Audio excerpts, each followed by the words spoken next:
Alors, pour ceux qui ne nous connaissent pas, mon mari et moi, là, je l'ai enfermé dans la pouponnière avec les enfants parce que sinon, on n'aurait plus jamais se parler.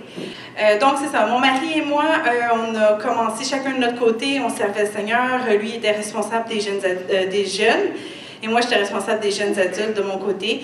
On a fait ça pendant une quinzaine d'années et après, on s'est trouvés l'un l'autre.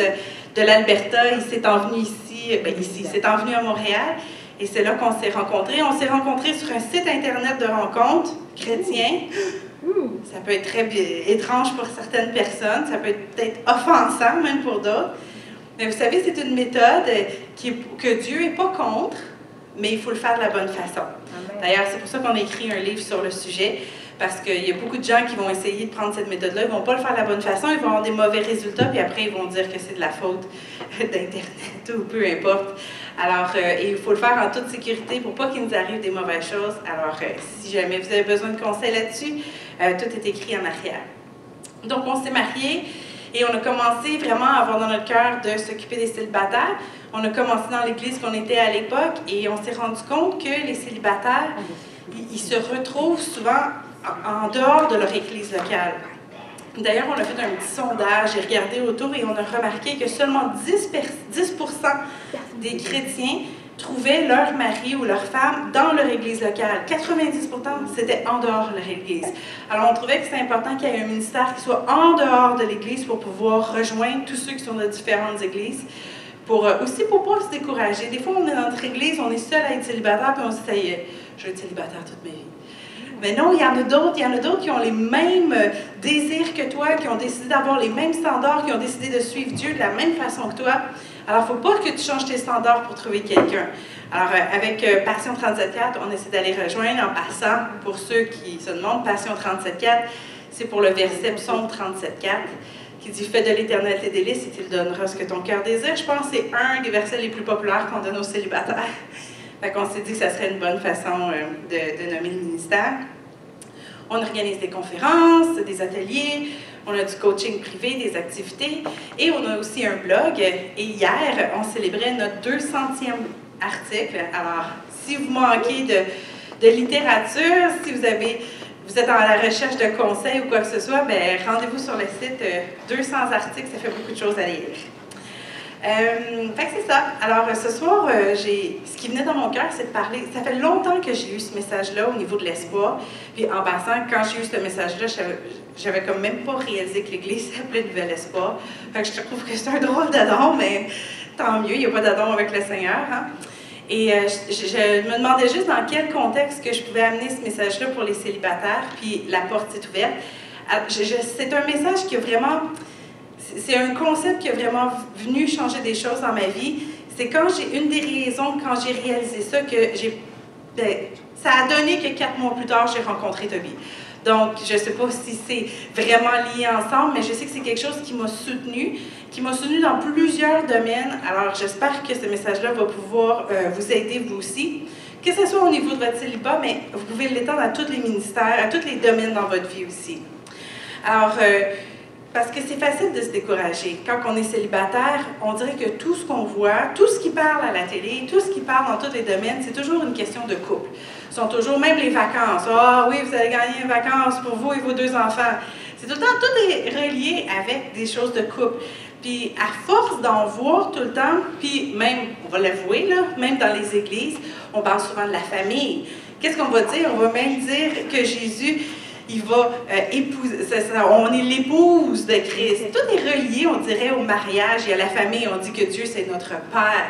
Alors, tu sais, des fois, à entendre ces messages-là tout le temps, ça peut venir, des fois, un peu nous décourager. De se faire dire, ben moi, j'ai l'impression que je ne fit pas dans ce moule-là.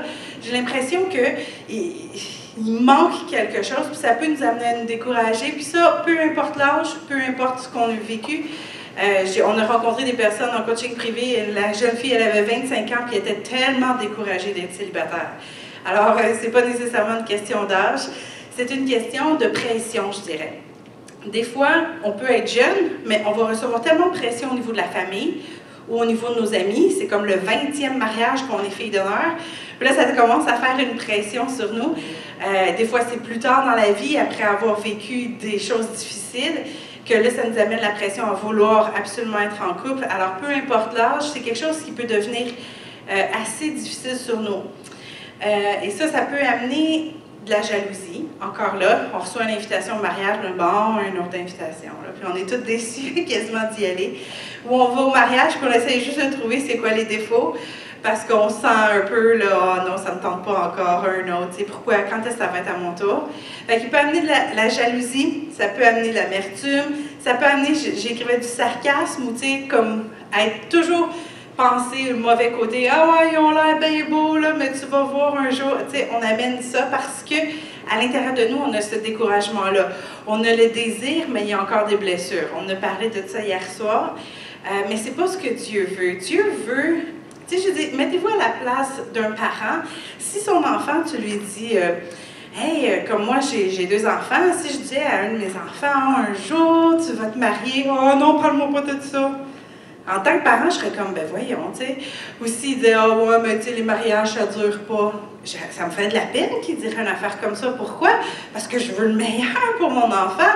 Je rêve pour mes enfants qui vont avoir le meilleur. Ben c'est la même chose pour Dieu.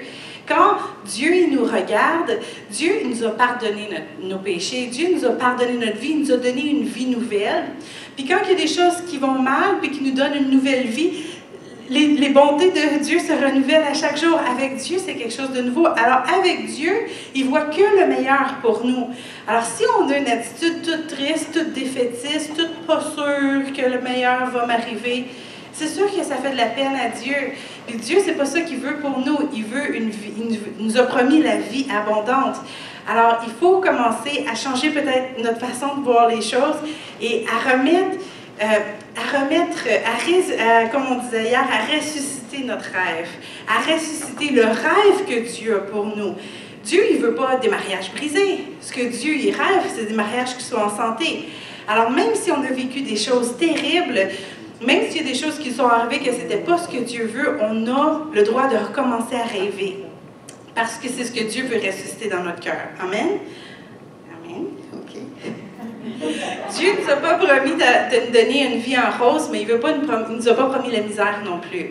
Alors, il faut être capable de voir qu'est-ce qu'on a, puis de dire non, ce que je vis en moment, ce n'est pas ce que Dieu veut pour moi. Dieu a mieux pour ça, alors je vais aller le chercher.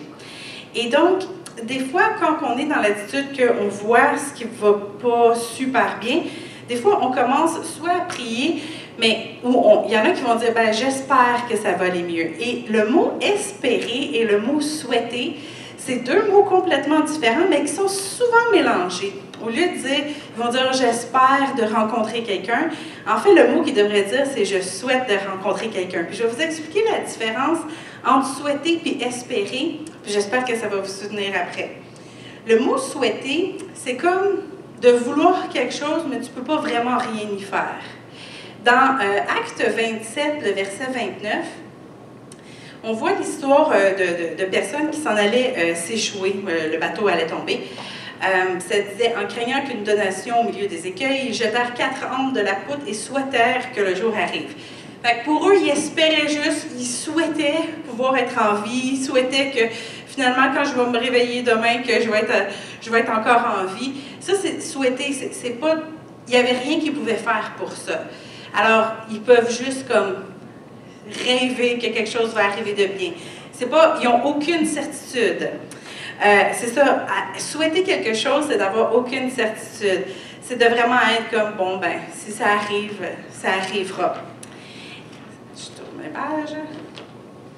Puis, on voit même des versets comme dans le psaume 45, que dans ce cas-là, le côté du souhait est même mauvais. C'est-à-dire qu'il soit couvert de honte, rempli de confusion, ceux qui en veulent à ma vie, qu'ils battent en retraite, qu'ils soient déshonorés, ceux qui désirent mon malheur. Le mot ici, désir, dans d'autres traductions, c'est traduit par le mot souhait.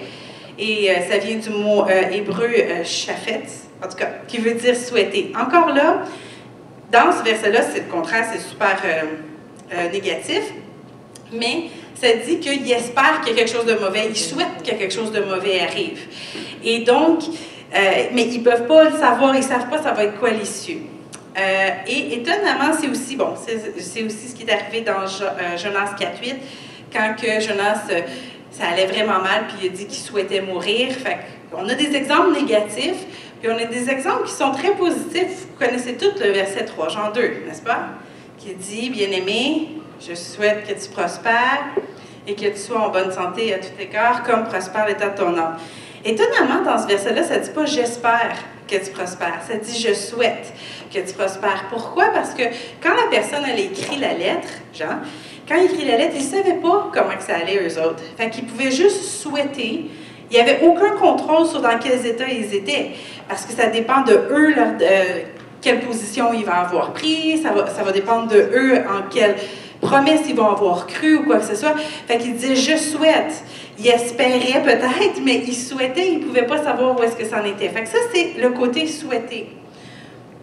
Fait que, et il y a beaucoup de chrétiens, et il y a beaucoup de célibataires que c'est comme ça qu'ils vont prier à Dieu. Bien, ils souhaitent que ça fonctionne. Tu sais, on va entendre le monde, on va comme, oh ben tu sais, si Dieu veut, tu sais. Fait qu'ils ne sont pas dans une attitude de foi, ils ne sont pas dans une attitude convaincue, ben ils souhaitent que ça marche, là. En anglais, ils disent « God works in mysterious ways », c'est Dieu a son chemin, il va faire comme... Et on dirait qu'on n'est jamais sûr de vraiment qu'est-ce que Dieu veut. Et là, les gens, ils vont prier avec ce manque de certitude, et ça va être des prières comme molles. C'est pas ça que Dieu veut. Dieu veut qu'on connaisse sa volonté.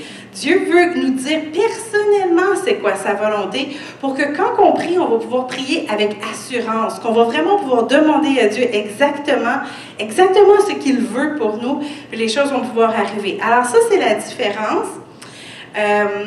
C'est ça, Dieu veut qu'on soit des chrétiens qui soient convaincus de qu'est-ce qu'on demande. De la même façon, avec mes enfants, s'ils viennent me demander des céréales, je veux pas qu'ils fassent comme, ben là, si tu veux, tu sais, donne-moi des céréales. C'est pas ça que je veux comme attitude d'eux autres. Je veux qu'ils aient assez confiance en moi que s'ils me demandent quelque chose, je vais être contente de leur donner. Je m'attends à ce qu'ils aient confiance en moi. Je m'attends à ce qu'ils s'attendent que je vais leur répondre. Puis Dieu veut qu'on soit de la même attitude. Dieu veut qu'on le connaisse assez, qu'on sait qu'il ne va pas nous mentir et qu'on s'attend à ce qu'il va répondre.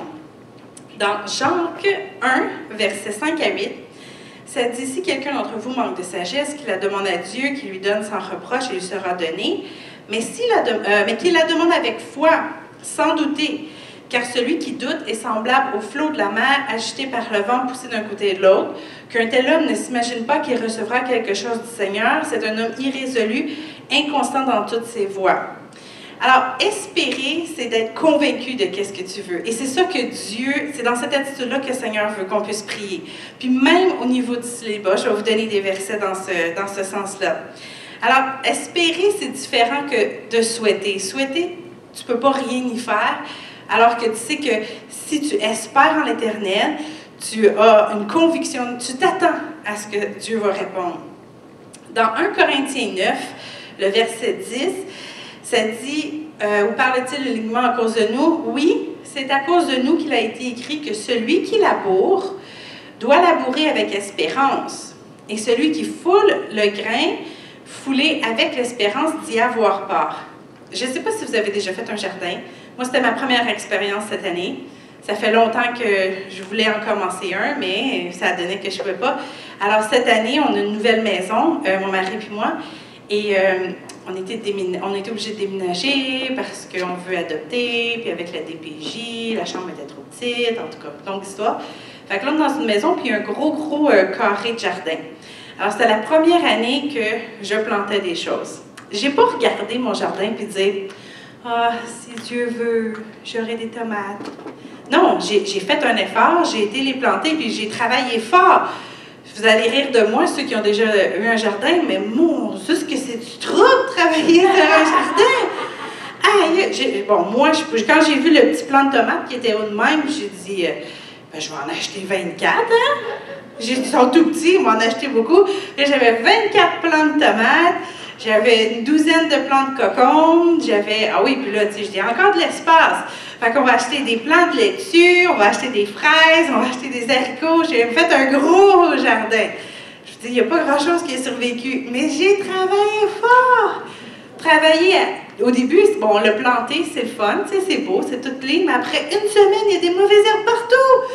Je passais quasiment 1 heure par jour à 4 pattes à arracher des mauvaises herbes, puis à me dire, voyons, pourquoi tu as créé les mauvaises herbes, Seigneur? C'est quoi cette affaire-là? J'ai vraiment travaillé fort tout l'été. Mais pourquoi j'ai travaillé fort? Parce que je pensais aux sauces tomates que j'allais faire. Parce que je sais que mes enfants aiment les cocombes, puis j'avais hâte de manger des cocombes du jardin. Parce que j'aime beaucoup les haricots, puis j'avais hâte d'en manger. Finalement, les haricots sont tout morts, ils n'ont jamais poussé. Puis les cocombes ont été mangés à moitié par des pucerons, mais on en a mangé quand même quelques-uns. Puis les tomates, bon, on a récolté. Ah, les salades aussi, ils n'ont pas survécu. Mais en tout cas, ça pour dire que dans le verset ici, ça dit que quand tu laboures, tu dois le faire avec espoir, avec espérance. Tu ne dois pas être juste comme, bon, ben écoute, il arrivera ce qui arrivera. Non, tu vas faire un effort parce que tu veux que la chose tu vas travailler pour parce que tu t'attends à recevoir. Le Seigneur, il veut qu'on puisse le voir, puis qu'on avance, puis qu'on lui demande des choses avec la même attitude. Qu'on soit ferme dans nos prières, qu'on soit capable de dire « Je m'attends à recevoir parce que telle et telle chose, c'est écrit dans ta parole. » Et là, tu vas faire des efforts. Autant j'ai fait des efforts dans mon jardin, autant tu vas faire des efforts, mais tu vas faire des efforts parce que tu sais qu'il y a des résultats qui s'en viennent. Je vais continuer à dire tantôt. Donc, avoir l'espoir, c'est s'attendre que ça arrive. 2 versets. Psaume 31, 24, ça dit « Fortifiez-vous et que votre cœur s'affermisse. Vous tous qui espérez en l'Éternel. » C'est d'être fort. Quand, comme je disais tantôt, quelqu'un qui souhaite, qui dit « Ben là, ça sera ce que Dieu voudra », ben c'est comme un chrétien mou. Il ne sait pas où trop où ce qui s'en va. Le Seigneur, il dit « Non, je veux que tu sois fort. Je veux que tu saches où est-ce que tu t'en vas. » Romains 12, le verset 12, ça dit « Réjouissez-vous en espérance, soyez patients dans l'affliction et persévérez dans la prière. » Ça dit d'être patient, d'être persévérant. Je l'ai été dans mon jardin, patiente et persévérante, à tous les jours. Même quand j'avais le goût d'abandonner, de dire « Oh, ben là, c'est trop, là. » Mais là, je pensais « Oui, mais toutes ces tomates-là, là, je vais toutes les perdre. » Alors, j'ai même acheté du Miracle Grow pour pouvoir les faire pousser encore plus. Puis là, ils ont tout craqué parce qu'il y avait trop d'eau, je ne sais pas trop, en tout cas. Bref, longue histoire. C'était pas beau à voir, mais c'est bon, c'est bon. Alors, quand on a l'espoir, quand on s'attend à un résultat, on va être capable d'être patient, on va être capable d'être persévérant. On pourra même se réjouir d'avance. Moi, je commençais déjà la distribution là, dans ma famille. Je vais te faire des pots, tu vas voir, je vais te faire des cocombes, tu vas voir, je vais te faire... Moi, j'étais déjà en train de distribuer, puis je venais à peine de les planter. Pourquoi? Parce qu'on s'attend déjà à l'arrêt. Fait qu'on peut être ferme, on sait où est-ce qu'on s'en va. Même si ça ne dépendait pas complètement de moi. Ça dépendait d'une partie de moi. Ça va être la même chose comme célibataire. On ne peut pas juste dire « Seigneur, donne-moi quelqu'un. » Ça fait comme une prière un peu mou. Si tu veux vraiment que tu es convaincu que Dieu veut que tu te maries, puis c'est là une des choses que vous devez mettre en prière. Est-ce que Seigneur, tu veux que je me marie? Dieu va vous donner des versets exactement, personnellement pour vous dire oui, c'est la volonté de Dieu pour moi. OK, maintenant que je sais que c'est la volonté de Dieu pour moi, Seigneur, qu'est-ce que tu veux que je fasse maintenant? C'est quoi les efforts? C'est quoi les choses que je dois me préparer pour que ce que tu m'as promis va arriver? Là, j'en vois qu'ils ont tous des yeux. Seigneur, il va nous promettre de me marier. On va en venir là-dessus. Donc, je dirais que s'asseoir, souhaiter, c'est comme s'asseoir puis attendre, alors qu'espérer, c'est bouger, c'est d'avancer vers ta réponse. Même si tu ne contrôles pas tout, tu fais ta part. C'est ça. Donc, est-ce qu'en tant que célibataire, tu fais juste souhaiter que quelque chose arrive ou tu es en train de te préparer au mariage? Puis, tu sais, comme je disais hier, c'est pas nécessairement tout le monde qui doit se marier. Ben, je rephrase, c'est pas tout le monde qui doit être en couple. Parce que si on est en couple, Seigneur veut que ça passe par le mariage. Donc, c'est pas tout le monde. Jésus, il l'a même dit dans Matthieu 19, qu'il y en a qui sont faites pour rester célibataires, qu'ils n'auront aucun désir d'être en couple. Puis j'en ai connu des personnes comme ça. J'avais une professeure de danse, elle avait aucun désir d'être en couple. Puis c'est correct aussi, c'est un don particulier qui lui a été donné, qui ne m'avait pas été donné à moi du tout. Alors, il faut voir, il y en a, c'est correct. Vous n'avez pas besoin de vous forcer à vous marier. Des fois, ça peut être une saison aussi dans votre vie.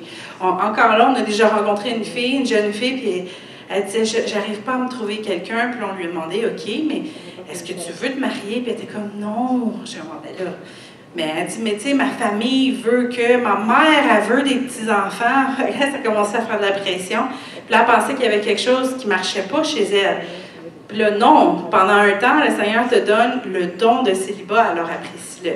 Mais si tu sais que tu n'as pas ce don-là, que tu sais que non, moi je ne suis pas faite pour rester toute seule, bien, tu peux croire que Dieu a prévu pour ça, parce que Dieu ne te laisserait pas avoir ce sentiment-là alors qu'il n'y aurait rien de prévu. Je ne pense pas que Dieu serait jamais assez méchant pour faire une affaire comme ça. S'il te laisse avoir ce désir-là, c'est parce qu'il a déjà pourvu une solution. Est-ce que vous êtes d'accord avec moi? OK. Donc, encore, je voulais juste préciser aussi qu'on parle pas, je ne parle pas de pensée positive ici. Tu sais, les pensées positives ne font pas croître les tomates dans le champ. C'est pas en disant comme vous êtes belle, vous êtes capable, vous allez y arriver. Puis c'est pas en disant des belles paroles que les choses vont changer, c'est vraiment en mettant les efforts. Fait que oui, il faut avoir des pensées qui sont, comme on dit dans Philippiens, qui sont des pensées justes, qui sont honorables et tout. Mais ce que Dieu veut, c'est plus que ça. Et c'est un héritage que les enfants de Dieu ont. Avoir cet espoir, avoir cette espérance, avoir une assurance, même quand on ne le voit pas, c'est quelque chose qui est réservé aux enfants de Dieu. Alors, il faut en profiter. Dans le psaume 119-81, ça dit « Mon âme languit après ton salut et j'espère en ta promesse. » Ici, le mot « espérer », on pourrait traduire par « je m'attends à tes promesses ». Parce que quand Dieu promet quelque chose, ben Dieu ne ment pas. Il l'a dit ailleurs, que Dieu, ce n'est pas un homme pour mentir. Il ne ment pas. Alors, si Dieu l'a promis, tu peux le croire. Tu peux t'attendre à ce que ces promesses-là vont s'accomplir. Amen? Donc, comment qu'on fait pour savoir comment qu'on peut croire Dieu dans ses promesses? Comme je vous ai dit tantôt, on est en processus d'adoption.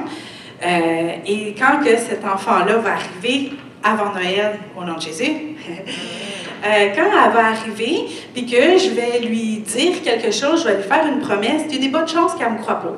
Pourquoi? Parce qu'elle ne me connaît pas. Elle ne sait pas si elle peut me faire confiance. Puis elle aura sûrement vécu des choses difficiles, sinon il ne la placerait pas en adoption, right? Fait qu'elle vient sûrement d'une famille qui va avoir eu des choses difficiles et tout ça. Alors peut-être que sa confiance a été brisée, peut-être qu'elle a souvent demandé des choses qu'elle n'a pas eues. Il y a beaucoup d'enfants qui sont placés en DBJ parce qu'ils ont été mal nourris, ils ont été abusés ou quoi que ce soit.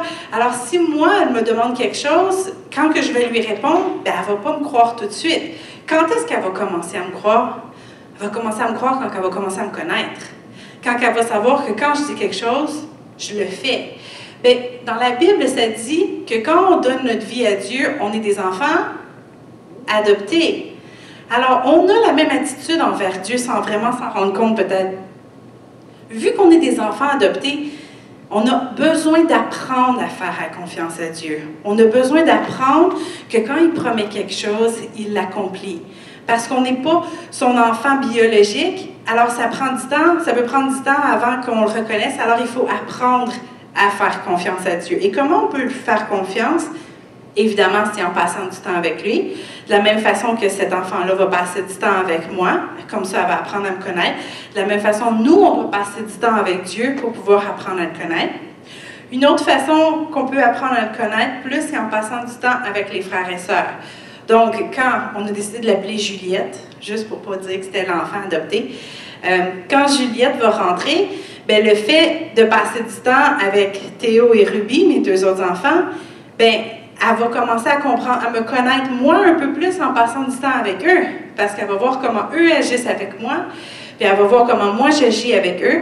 Alors, en passant du temps avec ses frères et ses sœurs, bien là, elle va pouvoir développer une confiance en moi. C'est la même affaire entre nous. On sait que les membres dans une église ne sont pas toujours parfaits, mais quand on passe du temps avec d'autres personnes dans l'église, ça nous montre c'est quoi le caractère de Dieu. On entend les témoignages des autres, comme Stéphanie qui m'a fait un super beau témoignage tantôt, que ça faisait 4 ans qu'elle souffrait après qu'il y avait eu un accident d'auto.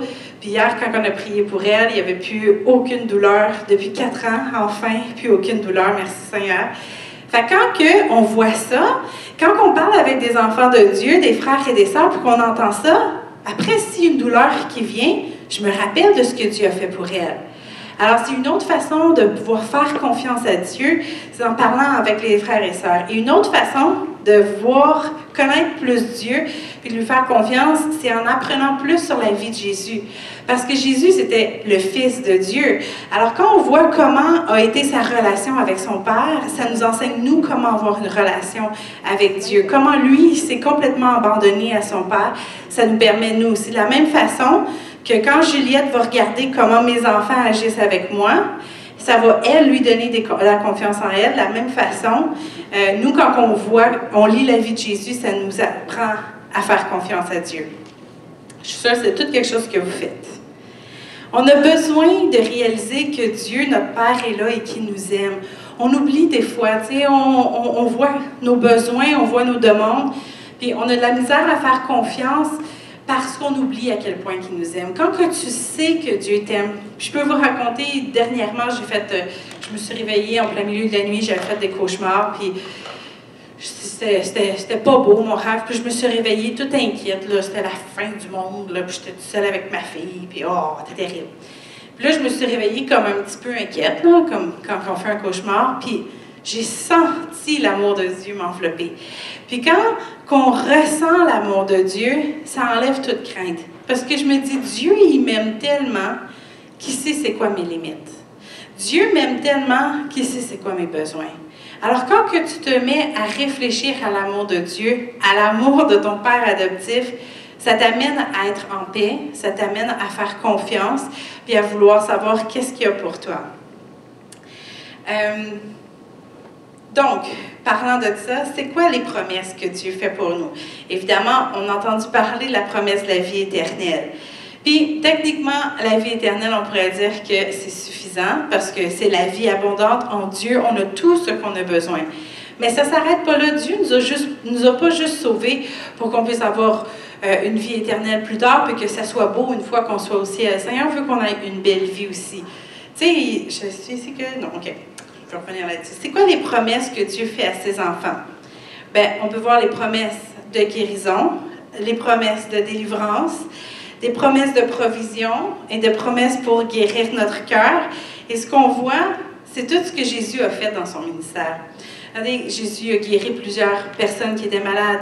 Jésus il a nourri des multitudes. Donc, il veut, tu vois, à travers sa relation, à quel point que Dieu il est intéressé à pourvoir pour tes besoins de la même façon qu'il a pourvu là-dedans.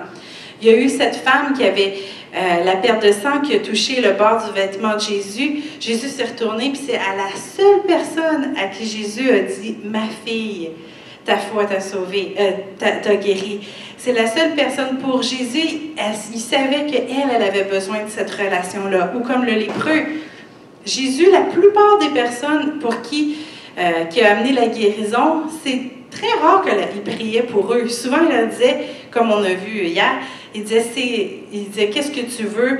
Puis il disait, ta foi t'a guéri. C'était pas parce que j'ai imposé les mains sur toi que tu étais guéri, c'était ta foi t'a guéri. Mais au lépreux, qu'est-ce que Jésus a fait? C'est un des rares que quand tu lis, ça dit, et Jésus le toucha et il fut guéri.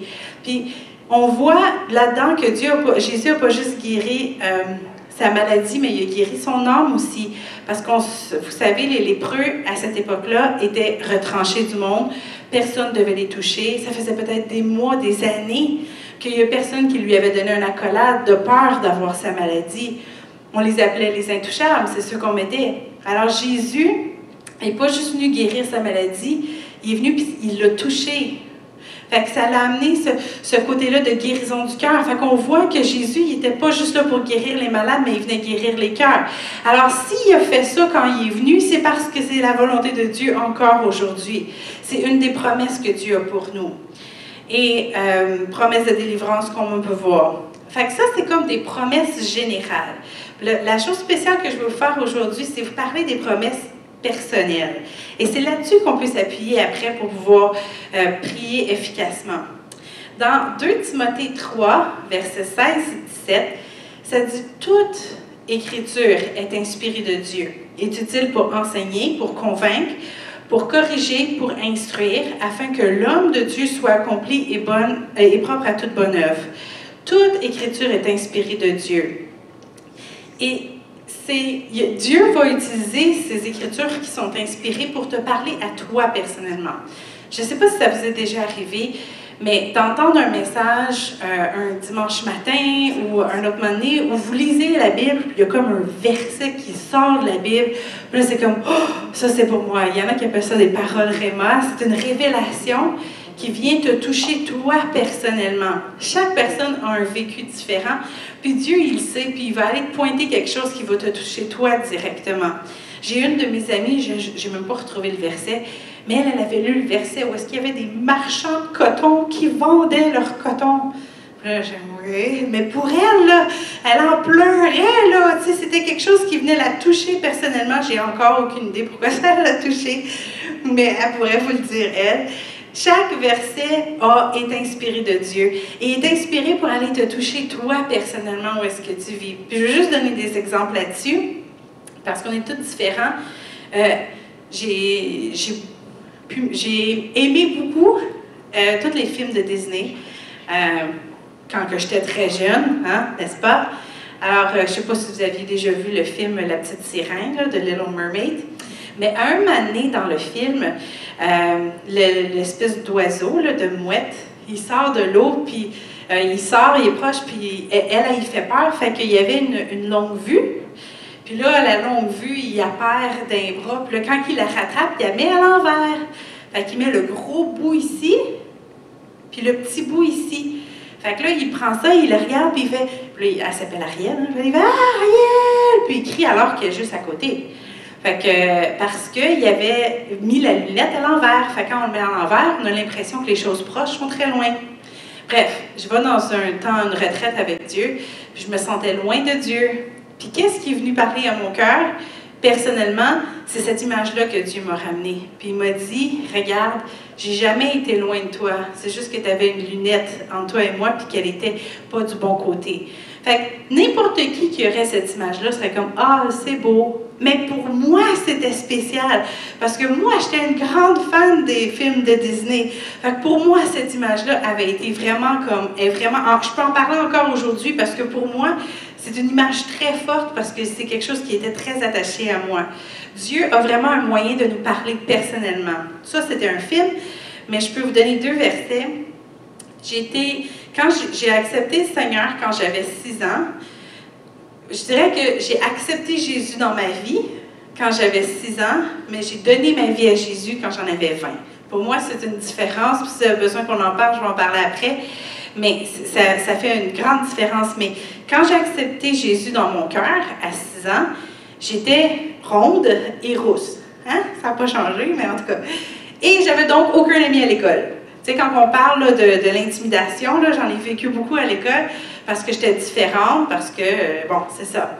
Et donc, vu que je n'avais pas d'amis, quand il y a une madame qui est venue parler de Jésus à ma mère, puis que j'étais à côté, elle a dit, est-ce que tu voudrais avoir Jésus, toi? Tu sais, elle me parlait comme un enfant. Est-ce que tu veux Jésus, toi?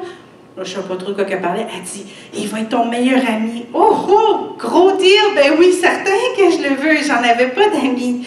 Quand j'ai eu le verset Psaume 24, 14, qui dit, l'amitié de l'Éternel est pour ceux qui le craignent, moi, ce verset-là, il ressort. Et pour moi, c'est un nouveau nom que j'ai eu à ce moment-là. J'étais l'ami de Dieu. Puis, ça devient comme quelque chose de tellement... À partir de là, il y a eu plein de fondements sur ma vie. J'ai compris que Dieu, il y avait des secrets, puis il avait le goût de les partager à quelqu'un, puis moi, je suis son ami. Et ça l'a comme amené toute une base importante pour moi à cause de cette particularité-là. Il est l'ami de tout le monde. Mais chaque personne a un vécu différent et il y a une façon différente que Dieu veut s'adresser à toi. Et récemment, juste pour vous montrer d'utiliser la parole de Dieu, récemment, j'étais malade, puis j'ai 2 enfants, ils ont 2 et 4 ans, ils vont avoir bientôt 3 et 5, alors ils sont demandants. Et je suis tombée malade, puis là, j'étais au lit, puis j'étais comme, je ne serais pas capable de m'occuper d'eux demain. Il faudrait que Toby, il manque son travail parce que je ne travaille pas, les enfants sont à la maison. Là, je dis, comment je vais faire? Puis là, j'ai eu l'image, parce que je faisais de la fièvre ce jour-là, j'ai eu l'image de l'histoire de Pierre, quand il a prié, non, de Jésus, quand il a prié pour la mère. Ça dit que quand elle s'est guérie, elle s'est levée, puis elle a été les servir. Fait que j'ai demandé à Toby, j'ai dit, s'il te plaît, tu peux-tu prier pour moi, que je puisse être guérie, que cette fièvre peut partir? Puis je me suis vue dans ce verset-là qu'après qu'il ait prié pour moi, que j'allais être guérie, que j'allais aller les servir. Puis effectivement, le lendemain matin, j'étais en train de faire des crêpes pour eux. Fait que je me suis vue dans ce verset. Puis c'est ça que Dieu veut utiliser pour amener l'espoir dans notre cœur. Pour qu'on ne soit plus en train de prier des prières qu'on souhaite que les choses arrivent, mais qu'on puisse prier avec un fondement solide.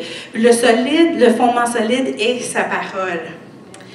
Puis vous savez, dans Psaume 138, 2, ça dit « Je me prosterne dans ton Saint-Homme, je célèbre ton nom à cause de ta bonté et ta fidélité, car ta renommée s'est accrue par l'accomplissement de tes promesses. » Fait que c'est la volonté de Dieu de te donner des promesses et d'y répondre à tes promesses parce que ça va être bon pour lui. Ça va être bon pour sa réputation. Quand il va voir, le monde va voir que tu es béni, que tu disais, je sais que Dieu m'amène cet enfant-là qui va être adopté bientôt. Quand que le monde va la voir, cet enfant-là avec nous, elle va être le témoignage de la promesse de Dieu. Alors, c'est ce que Dieu veut. Dieu veut te faire des promesses, que tu puisses te réjouir d'avance des promesses que tu vas avoir, parce que quand ces promesses-là vont être accomplies dans ta vie, c'est lui qui va aller. Bon, la gloire va aller à lui, puis après le monde va dire « Ah, mais Dieu a vraiment répondu, Dieu existe vraiment, Dieu est vraiment là », puis tu vas les attirer à Dieu à cause qu'il a répondu à ses promesses. Alors, c'est important d'aller voir les promesses de Dieu, d'avoir une relation personnelle avec lui pour qu'il puisse te dire qu'est-ce que lui te promet à toi personnellement. Et ça te permet de prier avec sa parole. Dans Jean 15, le verset 7, ça dit « Si vous demeurez en moi et que mes paroles demeurent en vous, demandez ce que vous voudrez et cela vous sera accordé. » Alors quand on prie avec la parole de Dieu, quand on prie avec ces versets-là qui ont l'air de ressortir de la Bible, particulièrement pour notre situation, c'est là qu'on voit les choses s'accomplir. Sans une promesse de Dieu, tu doutes, tu n'es pas sûr, comme on disait tantôt dans Jacques 1, 5 et 8, ou tu te mets à devenir quelqu'un qui prie d'une façon religieuse. Comme dans Matthieu 6, 7, que ça devient comme des paroles que tu fais juste répéter, mais il n'y a comme pas de fondement. Alors que quand tu as une promesse de Dieu personnellement pour toi, tu commences à prier avec espoir. Parce que quand tu vois la promesse, tu te vois déjà dans la promesse et tu peux voir où est-ce que tu t'en vas et tu te prépares. Et tu travailles en conséquence. Alors, demande-toi, est-ce que je souhaite me marier ou j'espère me marier? Est-ce que je souhaite que Dieu va le faire ou je m'attends à ce que Dieu va le faire? Est-ce qu'il y a une promesse dans la Bible ou est-ce que quand tu as lu ça, tu te dis, ah, voilà, c'est la réponse que j'attendais. C'est là-dessus que je me base pour dire que Dieu veut que je me marie. Ça peut être des versets qui ont comme l'air aucunement rapport avec ça, mais toi, ça devient une révélation pour toi. Alors, ce que je te montre, que ce soit pour chaque domaine de ta vie, que là, on parle du célibat ce soir, mais que ce soit pour chaque domaine de ta vie, sur quelle promesse est-ce que tu t'appuies quand tu pries? Sur quelle promesse est-ce que quand tu regardes à Dieu, tu t'attends à le recevoir? C'est ça qui t'amène à être solide. Dans Jérémie 17, le verset 7, ça dit « Béni soit l'homme qui se confie en l'Éternel et dont l'Éternel est l'espérance. » Donc, quand que tu te confies, quand tu as espoir, pas quand tu souhaites, mais quand tu es dans l'espérance, quand tu as espoir, quand tu t'attends, ça dit « Béni soit l'homme ». Ça veut dire que tu rentres dans les bénédictions à ce moment-là. Et c'est ce que Dieu veut. Dieu veut qu'on croit même davantage à ces paroles-là qu'on reçoit que de croire aux faits qu'on voit de nos yeux. C'est ça qui est arrivé avec Abraham et qu'on voit dans Romains 4, 18. Ça dit « Espérant contre toute espérance, il crut, de sorte qu'il devint père d'un grand nombre de nations, selon ce qui lui avait été dit, telle sera ta postérité. » Alors, on voit ici qu'il a espéré, ça dit contre toute espérance, dans le sens que on peut facilement avoir un espoir, une certitude quand on voit les faits, mais là, il dit qu'il a espéré au-delà des faits, au-delà du fait qu'il était vieux, au-delà du fait de tous les côtés naturels, il a cru au-delà de ça. C'était ça son espoir. Son espoir était basé sur Dieu, était basé sur la promesse que Dieu lui avait faite. Si ton espoir est basé sur la promesse que Dieu t'a faite, peu importe les circonstances qui vont être autour de toi, tu vas y croire pareil. Parce que la parole de Dieu, Dieu ment pas et sa parole va demeurer éternellement. Elle va passer le temps. Fait que tu peux croire dans sa promesse. Tout ça, ça prend de la pratique. Dans Romains 5, versets 3 à 5, ça dit « Bien plus, nous nous glorifions même des afflictions, sachant que l'affliction, ou le désherbage d'un jardin de tomates, produit la persévérance, la victoire dans l'épreuve, et cette victoire produit l'espérance. » Parce que quand on a des petites victoires, on sait que Dieu nous amène et que les autres choses qu'il nous a promis, il va les accomplir. Il a accompli les petites, alors on sait que ça va nous amener à accomplir les grandes aussi. Or, l'espérance ne trompe point, parce que l'amour de Dieu est répandu dans nos cœurs par le Saint-Esprit qui nous a été donné. Et le dernier verset que j'aurai pour vous ce soir, c'est Romains 15, le verset 13, qui dit que le Dieu de l'espérance vous remplisse de toute joie et de toute paix dans la foi, pour que vous abondiez en espérance par la puissance du Saint-Esprit. Ce que Dieu veut, c'est que vous soyez confiants dans sa parole, confiants dans sa volonté, que vous ayez des promesses écrites dans la Bible qui s'appliquent à vous personnellement, que ce ne soit pas un message général, mais il y a un message personnel pour chacun de vous et que vous puissiez aller le chercher. Et c'est le Dieu d'espérance, c'est le Dieu qui ne ment pas, c'est ce Dieu-là qui va vous donner la paix. Que quand vous allez avoir des jours où tu vas être comme « Oh, là, je ne sais pas, qu'est-ce qui arrive, tout ça. » Comme, non, c'est vrai, il m'a donné la promesse.